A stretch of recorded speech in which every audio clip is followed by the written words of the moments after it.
Federalist number 16. The same subject continued. The insufficiency of the present Confederation to preserve the Union.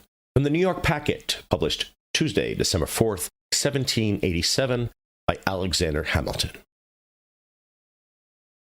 To the people of the state of New York, the tendency of the principle of legislation for states or communities in their political capacities, as it has been exemplified by the experiment we have made of it, is equally attested by the events which have befallen all other governments of the Confederate kind, of which we have any account in exact proportion to its prevalence in those systems. The confirmations of this fact will be worthy of a distinct and particular examination. I shall content myself with barely observing here that all of the confederacies of antiquity, which history has handed down to us, the Lycian and Achaean leagues, as far as there remain vestiges of them, appear to have been most free from the fetters of that mistaken principle, and were accordingly those which have best deserved and have most liberally received the applauding suffrages of political writers. This exceptionable principle may, as truly emphatically, be styled the parent of anarchy. It has been seen that the delinquencies in its members of the Union are its natural and necessary offspring, and that whenever they happen, the only constitutional remedy is force, and the immediate effect of the use of it, civil war. It remains to inquire how far so odious an engine of government, in its application to us, would even be capable of answering its end. If there should not be a large army constantly at the disposal of the national government, it would either not be able to employ force at all, or, when this could be done, it would amount to a war between parts of the Confederacy concerning the infractions of a league, in which the strongest combination would be most likely to prevail, whether it consisted of those who supported or of those who resisted the general authority. It would rarely happen that the delinquency to be redressed would be confined to a single member, and if there were more than one who had neglected their duty, similarity of situation would induce them to unite for common defense. Independent of this motive of sympathy, if a large and influential state should happen to be the aggressing member, it would commonly have weight enough with its neighbors to win over some of them as associates to its cause. Specious arguments of danger to the common liberty could easily be contrived. Plausible excuses for the deficiencies of the party could, without difficulty, be invented to alarm the apprehensions, inflame the passions, and conciliate the goodwill, even of those states which were not chargeable with any violation or omission of duty.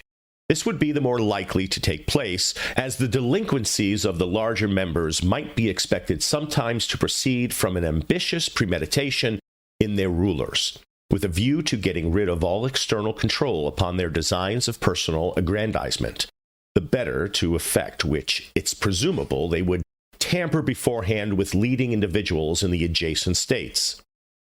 If associates cannot be found at home, recourse would be had to the aid of foreign powers, who would seldom be disinclined to encouraging the dissensions of a confederacy, from the firm union of which they had so much to fear. When the sword is once drawn, the passions of men observe no bounds of moderation. The suggestions of wounded pride, the instigations of irritated resentment, would be apt to carry the states against which the arms of the Union were exerted to any extremes necessary to avenge the affront or to avoid the disgrace of submission. The first war of its kind would probably terminate in a dissolution of the Union. This may be considered as the violent death of the Confederacy. Its more natural death is what we now seem to be on the point of experiencing, if the federal system be not speedily renovated in a more substantial form. It is not probable, considering the genius of this country, that the complying states would often be inclined to support the authority of the Union by engaging in a war against the non-complying states. They would always be more ready to pursue the milder course of putting themselves upon an equal footing with the delinquent members by an imitation of their example, and the guilt of all would thus become the security of all. Our past experience has exhibited the operation of this spirit in its full light. There would, in fact, be an insuperable difficulty in ascertaining when force could, with propriety, be employed. In the article of pecuniary contribution, which would be the most usual source of delinquency, it would often be impossible to decide whether it had proceeded from disinclination or inability.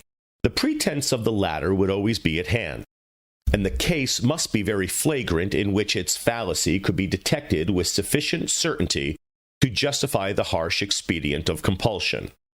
It is easy to see that this problem alone, as often as it should occur, would open a wide field for the exercise of factious views, of partiality, and of oppression in the majority that happened to prevail in the National Council.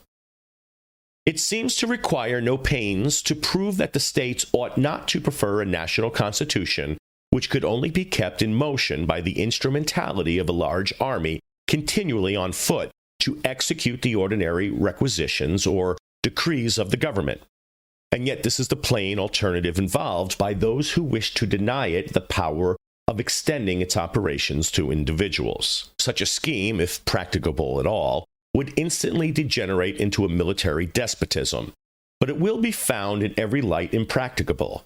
The resources of the Union would not be equal to the maintenance of an army considerable enough to confine the larger states within the limits of their duty, nor would the means ever be furnished of forming such an army in the first instance. Whoever considers the populousness and strength of several of these states singly at the present juncture, and looks forward to what they will become, even at the distance of half a century, will at once dismiss as idle and visionary any scheme which aims at regulating their movements by laws to operate upon them in their collective capacities, and to be executed by a coercion applicable to them in the same capacities. A project of this kind is little less romantic than the monster-taming spirit which is attributed to the fabulous heroes and demigods of antiquity. Even in those confederacies which have been composed of members smaller than many of our counties, the principle of legislation for sovereign states, supported by military coercion, has never been found effectual. It has rarely been attempted to be employed, but against the weaker members, and in most instances attempts to coerce the refractory and disobedient have been the signals of bloody wars, in which one half of the Confederacy has displayed its banners against the other half. The results of these observations to an intelligent mind must be clearly this, that if it be possible at any rate to construct a federal government capable of regulating the common concerns and preserving the general tranquility, it must be founded as to the objects committed to its care upon the reverse of the principle contended for by the opponents of the proposed Constitution. It must carry its agency to the persons of the citizens. It must stand in need of no intermediate legislations, but must itself be empowered to employ the arm of the ordinary magistrate to execute its own resolutions. The majesty of the national authority must be manifested through the medium of the courts of justice. The government of the Union, like that of each state, must be able to address itself immediately to the hopes and fears of individuals, and to attract to its support those passions which have the strongest influence upon the human heart. It must, in short, possess all the means and have a right to resort to all the methods of executing the powers with which it is entrusted, that are possessed and exercised by the government of the particular states. To this reasoning it may perhaps be objected that if any state should be disaffected to the authority of the Union, it could at any time obstruct the execution of its laws, and bring the matter to the same issue of force with the necessity of which the opposite scheme is reproached. The plausibility of this objection will vanish the moment we advert to the essential difference between a mere non-compliance and a direct and active resistance. If the interposition of the state legislators be necessary to give effect to a measure of the Union, they have only not to act, or to act evasively, and the measure is defeated. This neglect of duty may be disguised under affected but unsubstantial provisions, so as not to appear, and of course not to excite any alarm in the people for the safety of the Constitution. The state leaders may even make a merit of their surreptitious invasions of it on the ground of some temporary convenience, exemption, or advantage. But if the execution of the laws of the national government should not require the intervention of the state legislatures, if they were to pass into immediate operation upon the citizens themselves, the particular governments could not interrupt their progress without an open and violent exertion of unconstitutional power. No omissions nor evasions would answer the end. They would be obliged to act, and in such a manner as would leave no doubt that they had encroached on the national rights. An experiment of this nature would always be hazardous in the face of a constitution in any degree competent to its own defense, and of a people enlightened enough to distinguish between a legal exercise and an illegal usurpation of authority. The success of it would require not merely a factious majority in the legislature, but the concurrence of the courts of justice and of the body of the people. If the judges were not embarked in a conspiracy with the legislature, they would pronounce the resolutions of such a majority to be contrary to the supreme law of the land, unconstitutional, and therefore void.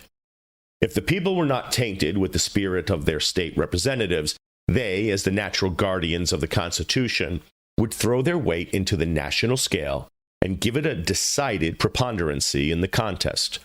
Attempts of this kind would not often be made with levity or rashness, because they could seldom be made without danger to the authors, unless in cases of a tyrannical exercise of the federal authority.